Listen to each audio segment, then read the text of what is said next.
Hello everyone, this is CBSE science classes for class 7 and आज हम अपना नया चैप्टर शुरू करने वाले हैं। Chapter number 8 winds, storm and cyclone. Winds मतलब आपके हवाएं होता है, स्टॉर्म्स मतलब तूफान होता है और साइक्लोन मतलब चक्रवात होता है। तो ये सभी आपके वायु से उत्पन्न होने वाले कुछ परिघटनाएं हैं। विंड्स आपकी जो होती हैं पवन होती है, हवाएं होती हैं जो कि वायु ही होती है एक तरह से, और स्टॉर्म यानी कि तूफान। जब तूफान चलता है तो वे भी एक हवा का ही रूप होता है, एयर का ही रूप होता है, ठीक है। और जो साइक्लोन हमारे आते हैं, चक्रवात आते हैं, ये थोड़ा सा एयर का और साथ में हमारे जो मानसून होता है या बादल वगैरह होते हैं उससे रिलेटेड होता है, ठीक है। तो इन सब के बारे में हम काफ़ी डिटेल में चैप्टर में पढ़ने वाले हैं। ये हमारा पार्ट नंबर 1 है, ठीक है। Then let's we start. Odisha was hit by a cyclone with wind speed of 200 km per hour on 18 अक्टूबर 1999। तो ओडिशा जो कि हमारे इंडिया में साउथ ईस्ट में एक स्टेट है, उड़ीसा में आपके क्या आया था, एक साइक्लोन आया था, चक्रवात आया था। और उस चक्रवात में जो विंड स्पीड थी वह कितनी थी, 200 किलोमीटर प्रति घंटा, मतलब 200 किलोमीटर प्रति घंटे की रफ्तार से वहाँ पर क्या चल रही थी, हवाएं चल रही थी। और ये कब आया था, 18 अक्टूबर 1999 को, ठीक है। 1999 में ये आपके चक्रवात उड़ीसा में आया था। The cyclone smashed 45,000 houses making 7 lakh people harmless. तो इस साइक्लोन की वजह से 45,000 घर क्या हो गए, स्मैश्ड हो गए, मतलब बर्बाद हो गए, तबाह हो गए, वे पानी के साथ बह गए और टूट फूट गए। और साथ ही जो 7 लाख लोग थे वे क्या हो गए, होमलेस हो गए, मतलब बेघर हो गए। उनके घर बाढ़ में और साइक्लोन में तबाह हो चुके थे। तो 7 लोग वहाँ पर करीब क्या हो गए थे, प्रभावित हुए थे। On 29 October the same year a second cyclone with the speed of 260 kilometre per hour hit Odisha again. और उसी वर्ष 29 अक्टूबर को, ठीक है, 18 अक्टूबर को तो ये आया था और 29 अक्टूबर को फिर दोबारा आया। और उसकी स्पीड कितनी थी, 260 किलोमीटर पर आवर, 260 किलोमीटर प्रति घंटे की रफ्तार से चलने वाली हवाओं के साथ वह चक्रवात दोबारा आया। और it was accompanied by water waves about 9 metre high. और इसके साथ साथ वहाँ पर कुछ वाटर की वेव्स भी थी, क्योंकि ये समुद्र तटीय इलाका है, समुद्र के बिल्कुल पास है। तो यहाँ पर जो समुद्र में लहरें थी वे भी लगभग 9 मीटर ऊंची, यानी कि आप आसानी से मान सकते हैं कि आपकी जो 2 मंजिल की इमारत होती है, आपका घर होता है डबल मंजिल, उसके बराबर यहाँ पर क्या निकली थी, वेव्स, वाटर की वेव्स भी यहाँ पर आई थी समुद्र से। Thousands of people lost their lives. और हजारों लोगों ने क्या किया, अपनी जान को गंवाया, मतलब हजारों लोगों ने अपनी जान इसमें गंवा दी, लोग भी इसमें काफ़ी मारे गए। Property worth crores of rupees was destroy. और करोड़ों हजारों करोड़ों की प्रॉपर्टी यहाँ पर क्या हो गई, डिस्ट्रॉय हो गई, लोगों के घर तबाह हो गए। That cyclone affected agriculture, transport, communication and electricity supply. और साथ ही जो साइक्लोन था, चक्रवात था, उसने वहाँ की जो कृषि थी, वहाँ का ट्रांसपोर्ट सिस्टम था, कम्युनिकेशन सिस्टम था, जैसे कि आपके मोबाइल के टावर वगैरह होते हैं, टेलीफोन लाइनें होती हैं, उन सबको उसने क्या किया था, बहुत बुरी तरह से प्रभावित किया था। और साथ में जो इलेक्ट्रिसिटी सप्लाई होती है यह सबसे ज़्यादा प्रभावित होती है, ठीक है। लोगों के घरों में लाइट नहीं आई कई महीनों तक। तो आप यहाँ पर देख सकते हैं, डायग्राम में दिखाया गया है, ये आपके इधर इंडिया है, इंडिया में यहाँ पर स्टेट्स दिखाई दिए गए हैं। और ये आपके ओडिशा है, समुद्र तटीय इलाका है, इधर आपके सी है। और ये जो आपके डायग्राम में दिख रहा है, ये आपके गोल गोल ऐसे घूमता हुआ, ये आपके साइक्लोन है, ठीक है। साइक्लोन में आपके बादल भी होते हैं, ठीक है, एयर तो घूम ही रही है, साथ में बादल भी इसमें होते हैं, और तेज़ वर्षा भी होती है, तेज़ हवाएं भी इसमें चलती हैं, और पानी में भी ऊंची ऊंची लहरें इसमें उठती हैं। But what are cyclone. तो हमने यहाँ पर बात की साइक्लोन की, चक्रवात की, लेकिन ये साइक्लोन चक्रवात वास्तव में होते क्या हैं, हाउ आर दे फॉर्म्ड, ये कैसे बनते हैं, why are they so destructive, और ये इतने ज़्यादा डिस्ट्रक्टिव यानी विनाशकारी कैसे होते हैं। In this chapter we shall seek answer to some of these question. तो इस चैप्टर में हम इसी प्रकार के कुछ क्वेश्चन के बारे में जानेंगे। We begin with some activities involving air. हम यहाँ पर कुछ एक्टिविटी शुरू करेंगे जो कि एयर से रिलेटेड होती है। These activities with will clarify some basic features concerning a cyclone. तो इन एक्टिविटीज़ के माध्यम से हम समझेंगे कि किस तरह से साइक्लोन उत्पन्न हो सकता है या वह किस तरह से वायु का ही एक रूप होता है। Before we begin remember that the moving air is called the wind. तो यहाँ पर शुरू करने से पहले आपको एक बात और ज़रूर जान लेना है कि एयर में और विंड में क्या डिफरेंस होता है। आप कहते हैं एयर, ठीक है, एयर मतलब होता है वायु, और विंड, विंड मतलब आप कहते हैं हवा या पवन, ठीक है। जब एयर आपके किसी डिब्बे में भरी हुई है, ठीक है, जैसे आपका कोई बंद डिब्बा है खाली, अंदर से खाली है वो, तो उसके अंदर जो एयर भरी हुई है उसको आप क्या कहते हैं, एयर ही कहते हैं। लेकिन जब आप फैन चलाते हैं तो वहाँ पर वह एयर क्या होती है, बहने लगती है, तो उस एयर को आप क्या कहते हैं, विंड कहते हैं, ठीक है। तो एयर और विंड में आपका यही अंतर है कि एयर तो हमारी सिंपली एयर होती है, वायु होती है, लेकिन आपकी जो विंड होती है वह बहती हुई एयर होती है, ठीक है। ब्लोइंग एयर और moving air is called wind, ठीक है। आपको हमेशा ध्यान रखना है कि एयर और विंड में थोड़ा डिफरेंस होता है। So our next topic is 8.1 air exert pressure. हमारी जो एयर होती है यह दबाव उत्पन्न करती है। तो ये दबाव कैसे उत्पन्न करती है, वो एयर प्रेशर क्या होता है, इसके बारे में हम यहाँ पर जानने की कोशिश करेंगे। तो यहाँ पर एक्टिविटी दी गई है, activity 8.1। When ever an activity involves heating be very careful. तो जब भी आपको किसी एक्टिविटी में हीटिंग करने की ज़रूरत पड़ती है तो आपको यहाँ पर क्या करना है, थोड़ा केयरफुल रहना है, ठीक है। आपको बहुत अधिक सावधानी बरतनी है। It is advised that such activities are performed in the presence of an elderly person from your family. तो यहाँ पर आपको ये सलाह दी जाती है कि ऐसी एक्टिविटी को परफॉर्म करने के लिए आप अपनी फैमिली में से किसी बड़े व्यक्ति को अपने साथ रखें या उसकी देख रेख में ही एक एक्टिविटी परफॉर्म करें, और carry out these activities in the presence of your teacher. और या फिर इन एक्टिविटीज़ को आप अपने टीचर की असिस्टेंट में या उनकी प्रेजेंस में करने की कोशिश करें। You need to boil water in the following activity. तो इस एक्टिविटी में आपको यहाँ पर वाटर बॉयल करने की आवश्यकता होगी। तो आपको यहाँ पर अपने घर में किसी बड़े व्यक्ति को या फिर अपने टीचर को साथ में लेना होगा। Take a tin can with a lid. आपको क्या लेना है, यहाँ पर एक टीन का डब्बा लेना है जिसमें ऊपर क्या हो, एक ढक्कन लगा हो अच्छा tight. Fill it approximately half with water. और इसको आपको काय से भरना है, आधा पानी से भर लेना है।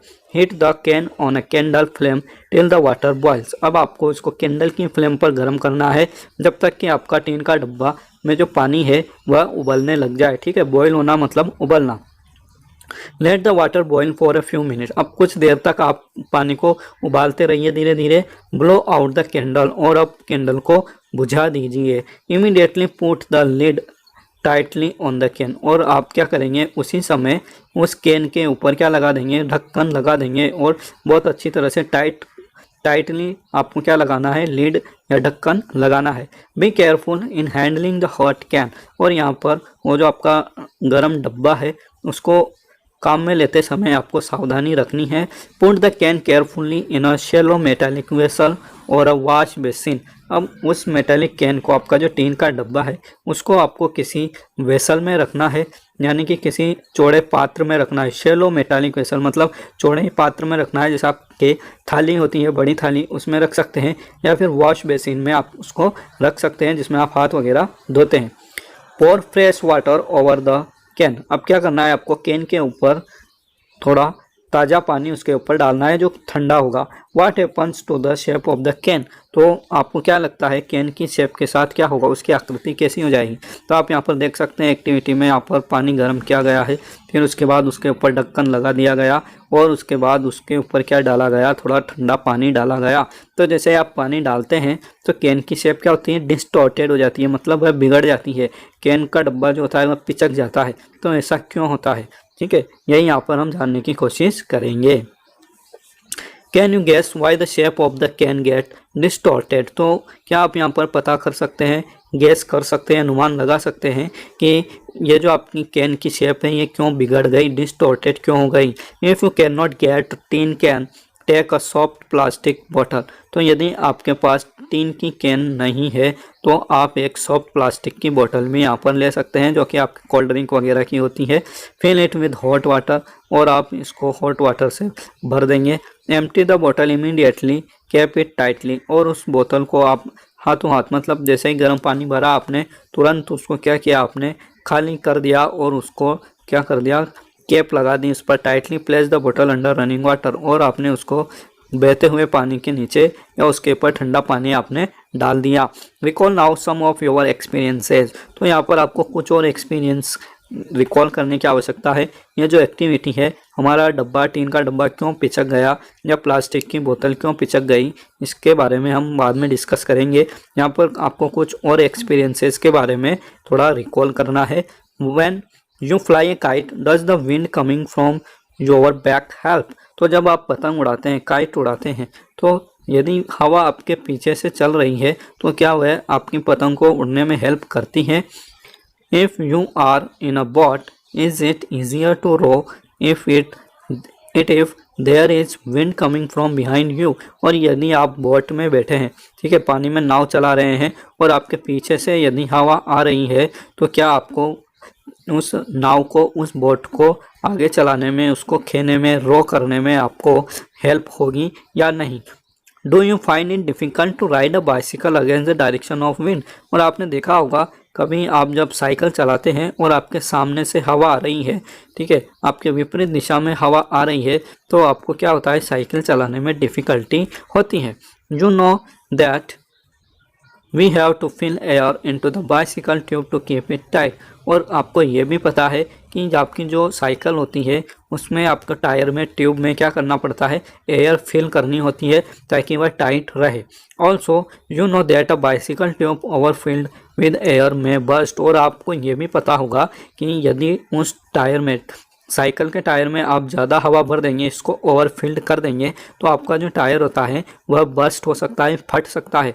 What is the air doing inside the tube. जो आपकी एयर होती है वह ट्यूब के अंदर क्या कर रही है, उसका क्या कार्य है, ठीक है। तो आपने यहाँ पर कुछ एक्टिविटीज़ के बारे में और एक्सपीरियंस के बारे में यहाँ पर डिस्कस किया। Discuss with your friends how the air in the bicycle tube keeps it in shape.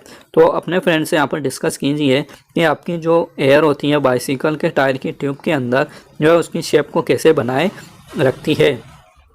All these experiences show that the air exert pressure. तो इन सभी एक्सपीरियंसेस से हमें यहाँ पर यह पता चलता है कि जो आपकी एयर होती है वह वायु दाब डालती है, मतलब ये प्रेशर क्रिएट करती है। It is due to this pressure that the leaves of trees, banners और flags flutter when the wind is blowing. तो इसी एयर प्रेशर के कारण आपने देखा होगा कि हमारी जो ट्री होती है, जब हवा चलती है, ठीक है, तेज़ हवाएं चलती हैं, तो पेड़ों की पत्तियां, उसकी टहनियाँ हिलती हैं, फड़फड़ाती हैं। आपके बैनर्स होते हैं, बैनर्स लगे होते हैं, फ्लैग, झंडे लगे होते हैं, तो ये आपके उड़ते हैं, फड़फड़ाते हैं, फ्लटिंग करते हैं, ठीक है। और आपके बैनर्स तो फट भी जाते हैं यदि हवाएं तेज़ चलती हैं। तो ये ऐसा क्यों होता है, तो ये सब आपके एयर प्रेशर के कारण ही होता है, ठीक है। आपकी जो एयर होती है, यदि वह ब्लोइंग एयर होती है तो उसमें क्या होता है, एक प्रेशर होता है, ठीक है। उस प्रेशर के कारण ही वहाँ पर सारी चीज़ें होती हैं या हमें दिखाई देती हैं। तो आप समझ पा रहे होंगे कि एयर प्रेशर क्या चीज़ है। यदि आपने साइकिल के ट्यूब के अंदर एयर भरी है तो इसका मतलब वहाँ पर एयर आपने प्रेशर के साथ भरी है, और वह जो प्रेशराइज्ड एयर होती है वह ट्यूब की जो दीवारें होती हैं उस पर प्रेशर डालती है और उसकी शेप को बनाए रखती हैं। You can list some more experiences which show that the air has pressure। तो यहाँ पर ऐसे बहुत सारे एक्सपीरियंसेस हैं, एग्जाम्पल्स हैं, जिससे आप बता सकते हैं कि एयर में क्या होता है, प्रेशर होता है, या एयर प्रेशर या दबाव बना सकती है।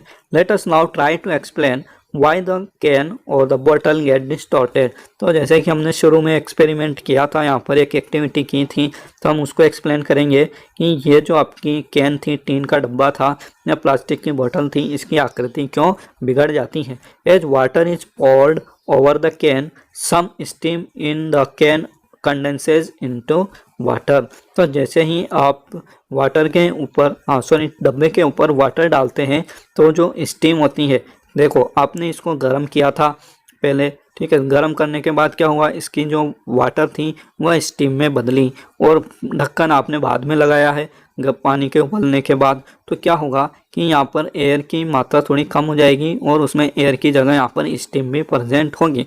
और आपको पता है कि जब स्टीम ठंडी होती है, यानी कि जलवाष्प जब ठंडी होती है तो वापस किस में बदल जाती है, वो वापस पानी में बदल जाती है। तो पानी में मिल जाएगा, लेकिन ऊपर जो एयर खाली होगी, एयर की जगह खाली होगी, ठीक है, उसकी जगह क्या होगा, यहाँ पर बाहर से जो एयर है वह इस डिब्बे पर प्रेशर डालेगी और वह प्रेशर के कारण यह डिब्बा क्या होगा, पिचक जाएगा या डिस्टॉर्टेड हो जाएगा। ठीक है, तो वही यहाँ पर समझाया गया है, as water is poured over the can some steam in the can condenses into water. तो जैसे ही आप कैन के ऊपर पानी डालते हैं तो यह जो आपकी स्टीम होती है, कैन के अंदर भाप होती है, वाष्प होती है, यह कंडेंस हो जाती है, संघनित हो जाती है वाटर में, reducing the amount of air inside. और इस तरह से डिब्बे के अंदर वायु की मात्रा क्या हो जाती है, कम हो जाती है। The pressure of air inside the can decreases then the pressure exerted by the air from outside the can. तो ये जो आपका प्रेशर होता है डब्बे के अंदर, यह कम हो जाता है और जो आपका प्रेशर है, एयर प्रेशर है बाहर, ये क्या होता है, ज़्यादा हो जाता है। तो इस तरह से क्या होता है, as a result the can gets compressed. आपका जो कैन होता है ये कंप्रेस्ड हो जाता है बाहरी प्रेशर के कारण। This activity again confirms that air exert pressure. तो इस एक्टिविटी से हमें पता चलता है कि आपकी जो एयर होती है वे क्या करती है, दबाव डालती है। ठीक है, किसी जगह यदि वायु की मात्रा कम हो जाती है तो आसपास की वायु क्या करती है, उस जगह पर आने की कोशिश करती है, जिसे ही हम वायु दाब के रूप में यहाँ पर समझते हैं। Now our next topic is at point 2 high speed winds are accompanied by reduced air pressure. तो जब कोई भी विंड चलती है, मतलब पवन चलती है हाई स्पीड के साथ, तो वहाँ पर आसपास के क्षेत्र में क्या होता है, एयर प्रेशर कम हो जाता है। मतलब किस तरह से आपकी जब हवाएं तेज चलती हैं तो एयर प्रेशर कम होता है, इसको हम यहाँ पर डिस्कस करने वाले हैं एक्टिविटी 8.2 में।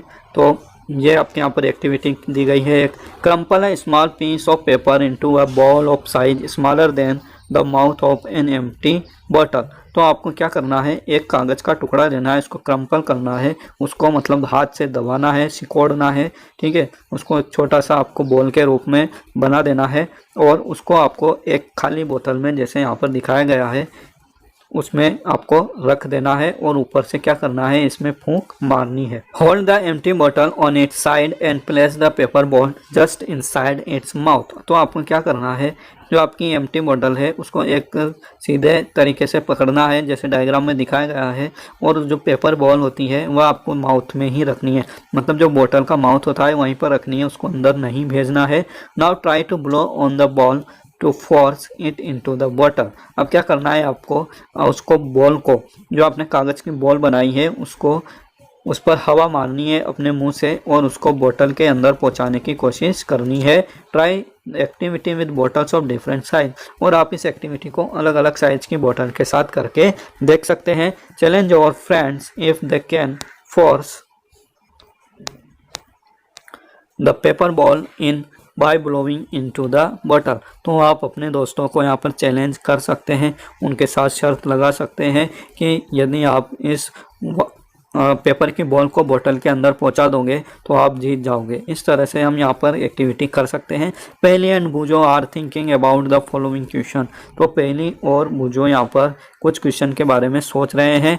Y is it difficult to force the paper ball into the bottle. तो उनको यहाँ पर एक क्वेश्चन दिमाग में आता है कि उस पेपर को बोतल के अंदर भेजना यहाँ पर इतना मुश्किल क्यों है, उनको इतनी मुश्किल क्यों हो रही है। वह पेपर ही तो है, कागज़ का पेपर है, हल्का सा है, ठीक है, उसको आप आसानी से अंदर भेज सकते हैं, लेकिन फूंक मारकर उसको आप अंदर नहीं भेज पा रहे हैं। तो ऐसा क्यों हो रहा है, क्या यह भी यहाँ पर एयर प्रेशर का यहाँ पर कुछ लफड़ा है क्या। तो एक्टिविटी 8.3 में हम इसी चीज़ को आगे और पढ़ने की कोशिश करेंगे।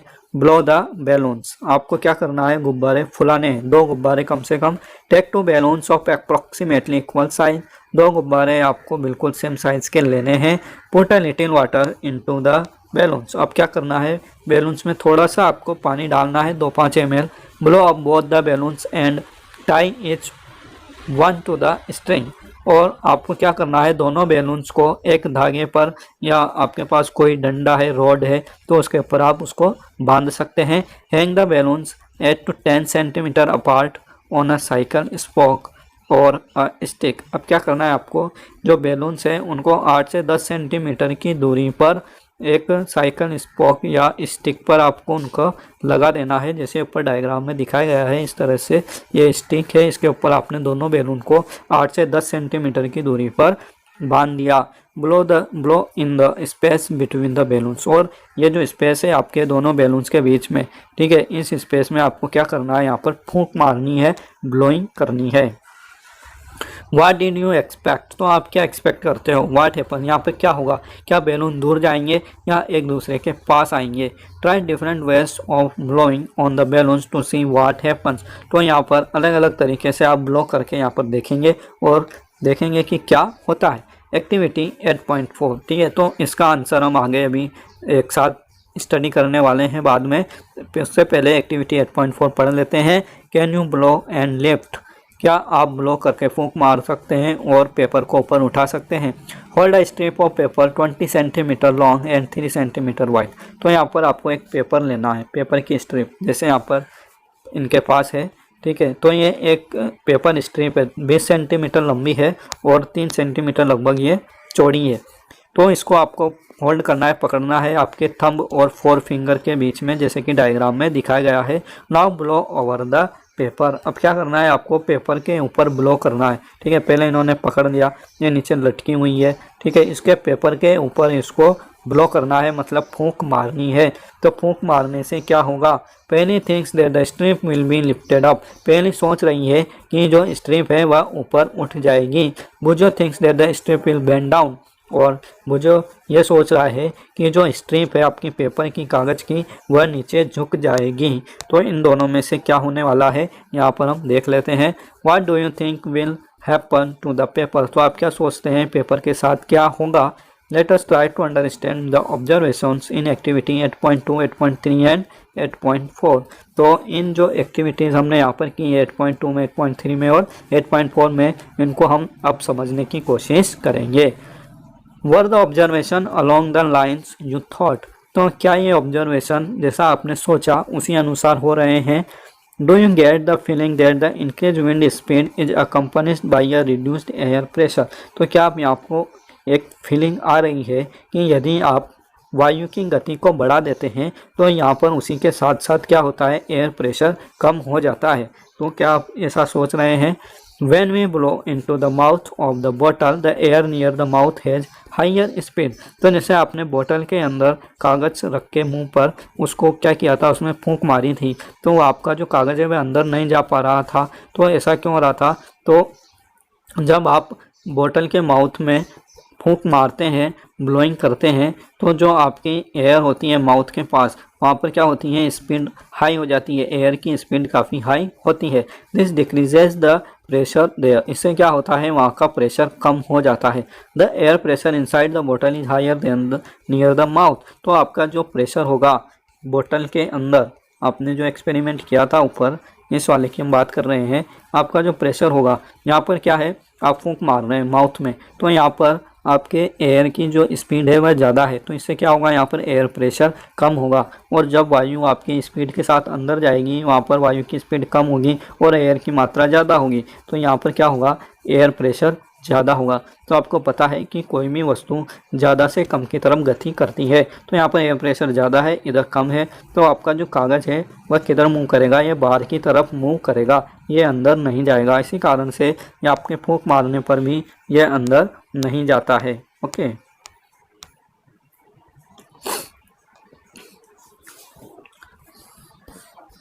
द एयर इनसाइड द बोतल पुशेज द बॉल आउट। तो इस तरह से जो बोतल के अंदर ज़्यादा प्रेशर होता है वह उस पेपर को, कागज़ को क्या करता है, बाहर की तरफ फेंकता है। In activity 8.3 you show that when you blow between the balloons they moved towards each other. और जब आपने दूसरी एक्टिविटी में क्या किया था, दो बैलून्स के बीच में यहाँ पर क्या की थी, फूंक मारी थी, तो इसमें क्या हुआ, ये दोनों बैलून्स एक दूसरे के पास पास आ जाते हैं।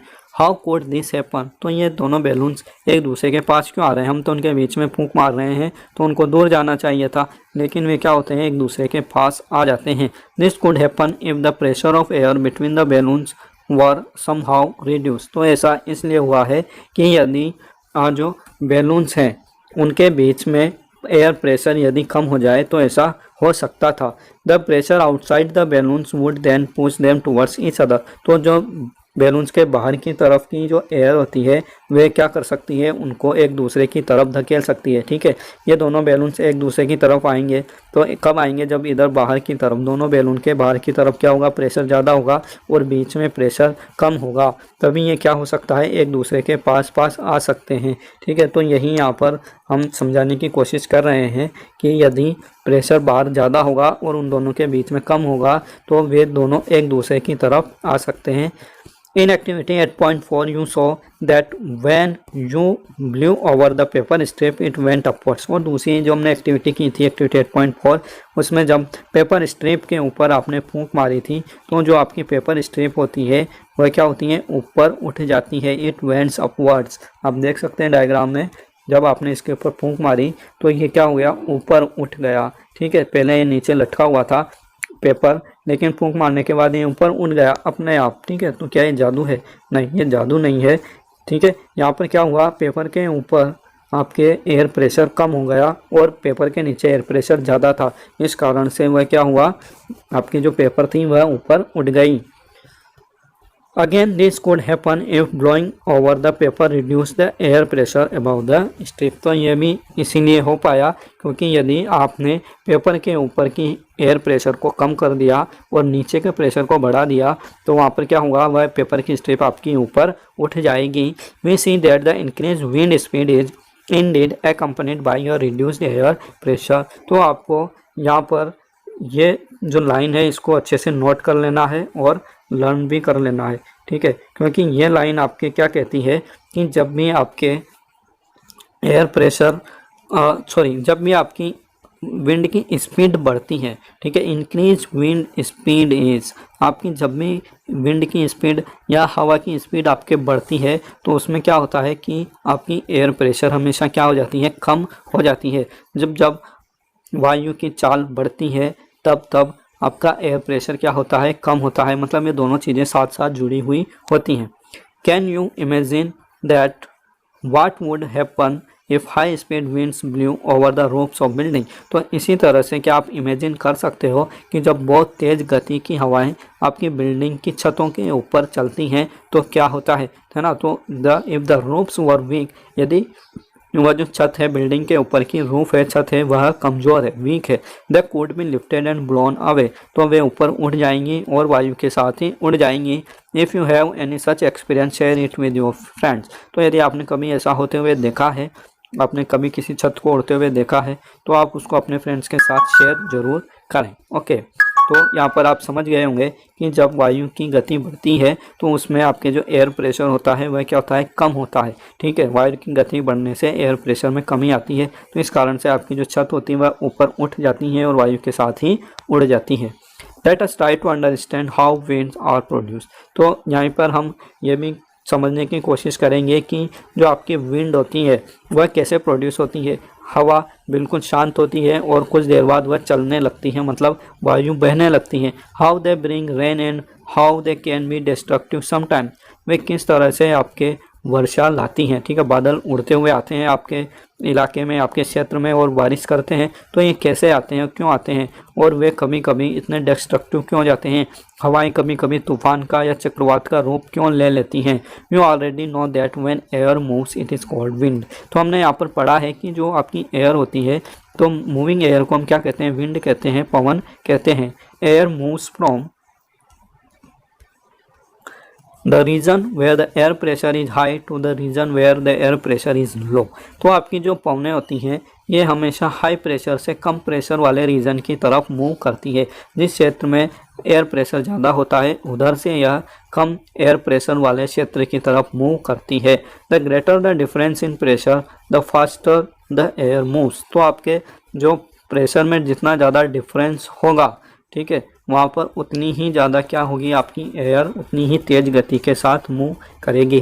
But how are the pressure differences created in nature. लेकिन ये जो प्रेशर का डिफरेंस है, एक तरफ हाई प्रेशर एक तरफ लो प्रेशर, ये हाई प्रेशर और लो प्रेशर कैसे क्रिएट होता है हमारे नेचर में, प्रकृति में, is the difference in temperature involve, क्या यहाँ पर टेम्परेचर का कोई रोल है? तो बिल्कुल यहाँ पर ये टेम्परेचर से ही जो है आपके टेम्परेचर कम ज़्यादा होने पर एयर प्रेशर भी कम ज़्यादा होता है। तो यहाँ पर एक टर्म और हमने यहाँ पर सीखी है कि टेम्परेचर यहाँ पर ज़रूर इन्वॉल्व होता है। The following activities will help you to understand this. तो ये जो एयर का और टेम्परेचर का रिलेशन है, ठीक है, एयर प्रेशर का और टेम्परेचर का, इसको हम नीचे की एक्टिविटीज़ में समझने वाले हैं। अभी तक आपने ये समझा है कि जो आपकी एयर होती है वह हाई प्रेशर वाले रीजन से लो प्रेशर वाले रीजन की तरफ चलती है, लेकिन ये हाई प्रेशर और लो प्रेशर कैसे क्रिएट होता है इसको हम आगे की एक्टिविटी में पढ़ने वाले हैं और समझने वाले हैं। तो आप मेरे साथ बने रहिए, और यदि आपने चैनल सब्सक्राइब नहीं किया है